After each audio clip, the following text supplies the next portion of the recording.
Okay, thank you. So as I said, I'm going to start from the top, and we'll work our way down as we get closer to lunch. My topic, detecting patent infringement, a holistic approach. 3 easy steps: establishing a licensing strategy, identifying valuable patents, and generating evidence of use. So that's the way I'm going to go through it. First, establishing a licensing strategy. So a lot of my clients these days are coming to me and saying, my board, my president has come to me. They noticed that Nortel just sold a bunch of patents for $4.5 billion. They've noticed that we have patents, and they're saying, why can't we do something like that? We've got patents that are at least as good as Nortel's. So people are spending putting a lot more attention on their IP portfolios. There is a lot more attention coming from the boardroom. But it's not just about the money, and I'll get into that in a minute. And then, of course, the bottom line there, reverse engineering can aid in developing and executing on these strategies. I am a reverse engineer. My company, Chipworks, is a provider of evidence of use in the high technology field. So filter everything I say, because I'm coming from an electronics, microelectronics, semiconductor, and software background. Be a little different if you're in pharma. It'll be totally different, actually, if you're in pharma, and a little different if you're in biotech. But hopefully I'll say something that'll be useful to you as well. So this is what's driving this boom. There's been a lot of big transactions in the last couple of years. The numbers here, please take them as kind of advisory, because if you look at, for example, the Google acquisition of Motorola Mobility, that's for the whole company. They got an operating company as well, so the purchase price could be reduced. Sorry? Loss-making company, but it's still a valid company, and there's a lot more value there than just the IP, but a big chunk of it is the IP. So it'll be a little less than that, but the general trend is upwards. People are buying patents for strategic purposes. And that's really the point I want to make, is that when you have a business need, when you have something that fits with your business strategy, patents can be very valuable, and people are recognizing that, and the transactions are happening. So patent strategy always supports a business strategy. As I said, there's 2 of us here who are business people and 2 of us who are lawyers. And when I get together with lawyers, we start debating all these arcane issues about bits and pieces of patent law and how exciting that can be. As a business person, I have made some legal precedents as a defendant. It wasn't fun. It wasn't pretty. I'd rather not make precedent as a business person, and I think most of the IP business people out there would rather not be making precedent in law. So their IP strategy is really about advancing the business and advancing their business strategies. This is just a kind of a menu of different things that you might consider as part of a strategy, of an IP strategy. One of my favorites is the one up top there, motivation. A lot of my clients, when you go into them, they have thousands of patents, and they have a wall that's just covered with patent plaques. And the guys, the engineers, can come in and they can look for their names. It's sort of motivating, but there's got to be a better way of using your patents than that. Sad to say, a bunch of them, that's about as hard as it goes. But there's a lot of different things you can do, and a lot of them don't involve strict monetization. There's other ways of advancing the business. And for those of you who were upstairs earlier in the earlier session, Ruud Peters and some of the other panelists went into a lot more detail and did a lot better job than I'm going to do on that.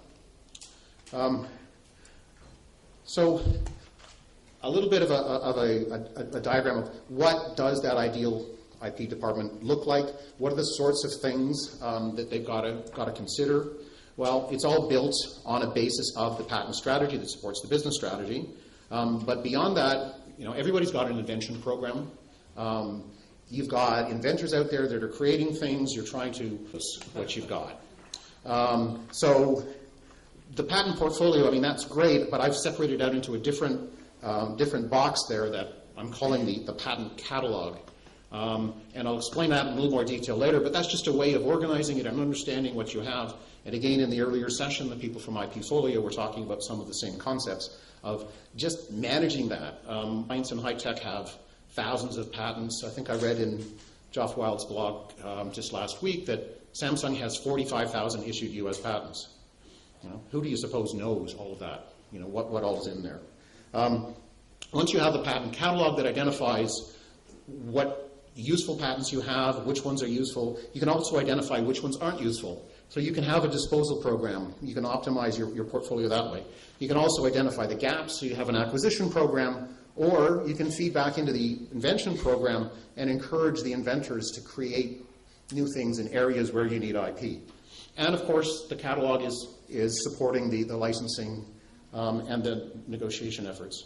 And this whole thing, because again, I work primarily with American licensing efforts and litigation efforts, the whole thing is overlaid with troll litigation. When you talk to a lot of guys in IP, especially in high tech, they're knee-deep in the swamp fighting off the trolls. They don't have a lot of time for these other things because they don't have the resources to do it. So the patent catalog is about understanding what you own, and wouldn't it be nice if the valuable patents were color-coded like this? And you could just pick them out. But you can't, so as I said, people don't understand what's in their portfolio. You've got to take some kind of organized methodological run at trying to identify what they are, but how do you do it? But before we get there, I'm going to pop back a minute into the invention program. And this is kind of neat too, because again, most of my clients are very good at box number 1, that design box. Very good at patenting what they're working on now. So you ask your inventors, got any new ideas? What are you working on? And away you go, you do prosecute some patents from what's being worked on now. It's harder and it's a little rarer to find companies out there that are encouraging their inventors to sit down every once in a while and just brainstorm. What's the next generation of devices going to look like? What's the next generation of inventions going to be? And start writing those applications well in advance. So you get some of those. It's very rare to find people in box 3, which is where one of the biggest opportunities exists for advancing your patent portfolio, and that's what we call the combat patents. So sit a bunch of your inventors down and say, okay, you are now working for our main competitor. What are you working on? What are you inventing? Let's do some invention disclosures around that. When those patents issue, they're much more likely to be valuable for asserting against your competitor than something that's based on what you're doing. Right? It's very rare, and again, I warned you, I'm a reverse engineer, so the marketing's going to come in here every once in a while. Obviously, I can support programs like that by providing competitive information. You need to know what your competitor's up to based on what their patents are, what they're showing at engineering conferences, and what they're announcing in the public forum. So back to the patent catalog, we've now kind of tried to balance our portfolio. We're generating patents, and I didn't mention continuation practice, which is another excellent way to generate good quality patents. You've got a patent catalog that feeds into something that we call a patent market matrix that I'll explain a little bit later, which is just simply a way of looking at your patents and mapping them to different technologies and to different physical markets. Once you've figured out which markets these apply to, you know which companies they apply to, and you can do a more detailed matrix, which I call a patent product matrix. These are my patents. These are my competitors' products. Where's the overlap? Which patents apply to which products? And how well do I cover their entire portfolio of products? So now I'm going to dive a little bit more deeply into how we go about identifying things. So this is a big diagram, but I've already talked about the first half of it primarily. How do you go about from a corporate strategy figuring out, okay, what are your objectives? Who is it that we're going to be having a licensing discussion with? So that takes me right over into the second column, into the box called target selection. Once you've figured out who your target is, you now need to go back into your patent catalog where that pile of patents is and try to figure out which ones are appropriate. What kind of coverage do I have on my target company, on company X? Something else you have to consider is what kind of coverage do they have on me? Is this a good idea to go after them, or am I going to be worried, or is this going to be a problem later on? Am I going to end up paying them? Am I going to end up losing leverage? And should I better just leave sleeping dogs lie?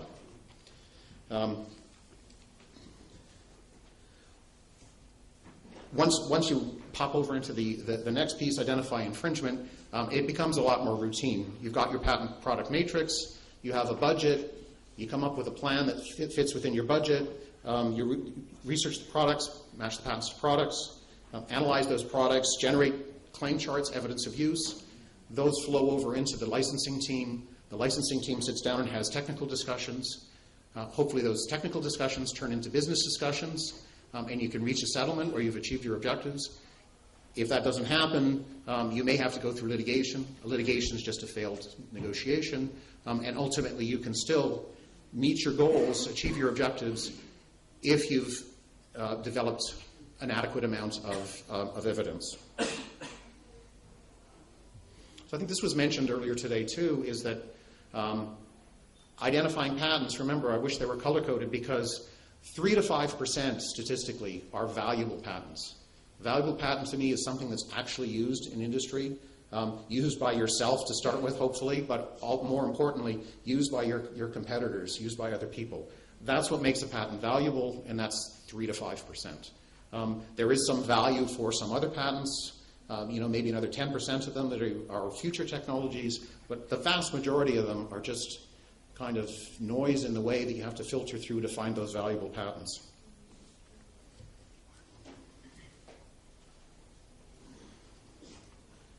So identifying valuable patents. There are some tools. There's a lot of people in this country. Some of them are on my panel. Some of them are talking to you out in the hallways who use automated tools for going in, working through your patent portfolio, and trying to find valuable patents. That is great. It takes you to a certain point. It helps to reduce 10,000 patents to something more manageable. But ultimately, in my opinion and opinion of most people that I've talked to who have experience in this, at some point you got to pass it over to the engineering brains. The engineering brains, these guys with gears in their heads who've looked at a lot of products, will be able to match your patents up to their experience in looking at your competitors' products, to their experience in designing their own products, and be able to pick out the valuable patents. The tools on their own, a forward citation, if you've got a bunch of forward citations, hey, that's a great indicator, but it takes you about this far. If you go to a competitor looking for a license with forward citations, if you throw in a couple bucks, you can get a Starbucks. One of the other things you want to do is along the same lines is before you go sending letters, before you go putting people on notice, do as much as you feel is necessary. Usually it's a fairly quick look at their portfolio. Try to identify what the key patents are, what the most valuable patents are that pop out of their portfolio. Sit down with your inventors and say, how much exposure do we have? Even after you've done all of this preparation work, and it's important that you achieve this objective, you should know what you're up against, because that'll help with your tactics, or even with deciding to do the program or not at all. Usually, again, this is done in a very budget-conscious method, which it should be. You're not going to prove everything that your opponent has, but it's good to have some kind of an awareness of what you're in for. So now I'm going to move on to generating evidence of use, which is kind of where Chipworks' strength lies, and where we do most of our work. So evidence of use. First of all, you have to identify, what are the target products that you're looking at. So this is really a market research task. Going out through public sources, identifying where that target company's revenue is coming from. Obviously, in this case, it's somebody who makes computers and phones and has a logo that is a big fruit. Obviously, in this case, 55% of their revenue is coming from their smartphones. You want to get some coverage on that 55% of the revenue, but you don't want to ignore some of the other big pieces there. So you want to adjust your budget. You want to try and cover as much of their revenue as possible, and that can feed into your PPM process and your project planning process. So this is a little more detail of what that PPM looks like. Again, we want to cover that 55% that covers smartphones. We want to dig up as many patents as possible. The first patent in that area is probably the most valuable. At some point, you start to hit diminishing returns. You don't need to have you don't need to have thousands of patents in that one area. Ideally, you want to balance it so that you can cover the maximum value of the revenue. But having said that, you do want to achieve a little bit of shock and awe if you're going into these places. If you have one patent these days, that's just an invitation for a law firm to throw lots and lots of resources at it and kill that patent, or at least kill enough of it that it's not of a concern to their client. And usually that's doable. If you come at them with 10, it's going to be a lot harder. If you come at them with 40, they're going to get to business discussions much quicker. So there needs to be enough volume, there needs to be enough evidence of use to be able to support, again, the objectives that you're after. If you're looking for a really big number, you better have a really big pile of patents and a really big pile of claim charts. So, now we're going to get down to the nitty-gritty of evaluating products. And there's a kind of a cost-impact relationship here. You can go in and you can generate evidence of use on product literature. I'm talking about data sheets and standards, these kinds of things. Paper hits. These are wonderful when they work because they're low cost, and a standard hit, again, if it really is a standard essential patent that you're working with, you use the standard, this is a standard essential patent, therefore you infringe. It's easy. Unless, of course, thinking of the recent Apple-Samsung litigation where Samsung's standard essential patent was found valid but not infringed. So I'm not sure how that works when you're practicing standard. But anyways, we could ask the court, or the jury, sorry.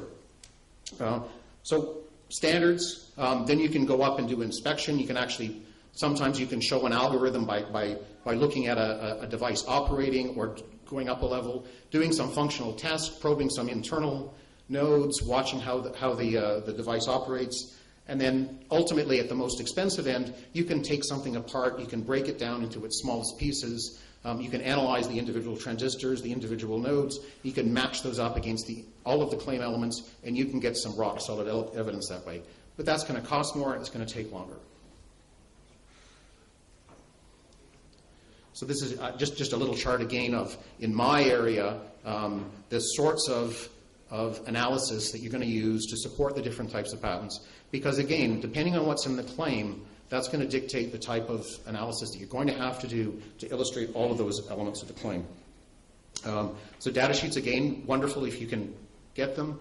Most of the time, you'll end up with a portion of the elements of the claim. There'll be some pieces that are missing. An engineer will tell you, they might do it this way, they might do it another way, right? It gets you into the game, but it's usually not killer evidence. So that's why I say it's fairly easy to defend against. Standards, again, they're tougher. There are FRAND issues with these standards that are front and center in the legal industry right now. I'm sure somebody's talking about FRAND somewhere in this conference over the next few days. Some interesting stuff. A lot of my clients who were once very keen on FRAND patents are now looking, they would much prefer something that's not standards essential, but it's features essential. So it's not claimed in the standard, it's not covered by FRAND, but everybody has to use it if they're going to sell in this marketplace. Those are the highest value patents for them these days. So if you're looking for something, if a circuit patent is going to cover how something operates, the actual electrical schematics in this case, how would you go about proving that? First of all, PPM, you've got to identify the target and the patent that we're going to be investigating. You have to understand the claims, so understand what it is that you're going in and looking at. You've got to find a device. That can be really difficult. If your patent is covering a device inside something, you can buy an iPhone, but does it have the right chips inside that you're looking for?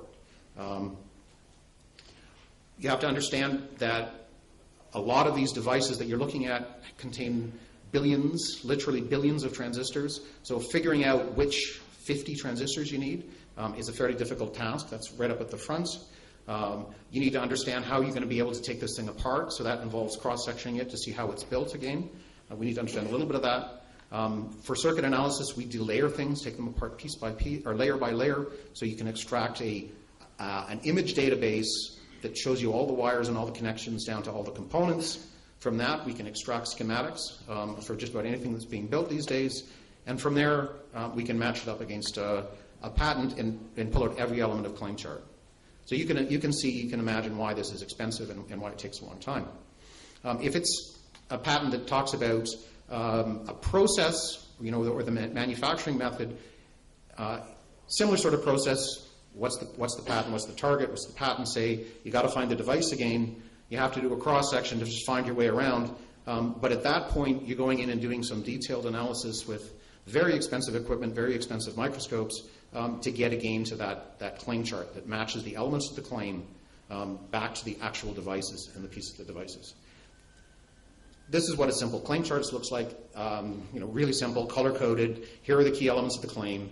Here's your product. Here's your device. These are the pieces that correspond to the elements of the claim. You're infringing. Very simple.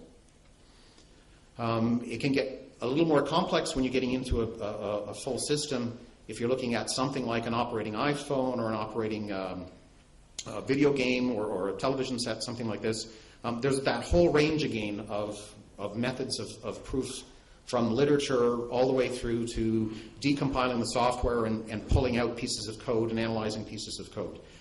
You try to do as many elements of the claim as you can, as cheaply as possible, and only move up the chain when you absolutely have to. Again, here's a little representation of what a claim chart might look like. They're big in a lot of cases when you're trying to illustrate an algorithm or something like that. And you start out with the easy stuff. You can see literature on the second row there, inspection, adding in a couple more elements, and then finally functional testing to nail it down. So I'll quickly, again, it's expensive because there's a lot of resources consumed in this too. And I'm just going to summarize before I pass along. Effective licensing strategies are going to incorporate your business objectives. Everything is built on that business strategy. And you should be looking at a holistic approach for building patents, identifying patents, and building the best portfolio for supporting your business needs. Remember, only a small percentage of those patents are going to be valuable, which is different from useful or high quality, but 3 to 5% is the general rule of thumb. And techniques for proving infringement depend on the nature of the patent in play, and very often you're using a whole range of techniques, either for different patents or even in the single patent to find different elements of the claim. So thank you. I'm going to hand over to Nikhil. I think what we'll do is we'll try to sort of race through, and then we'll hold questions for the end, and hopefully we'll still have some people here who haven't gone to the lunchroom. Thank you.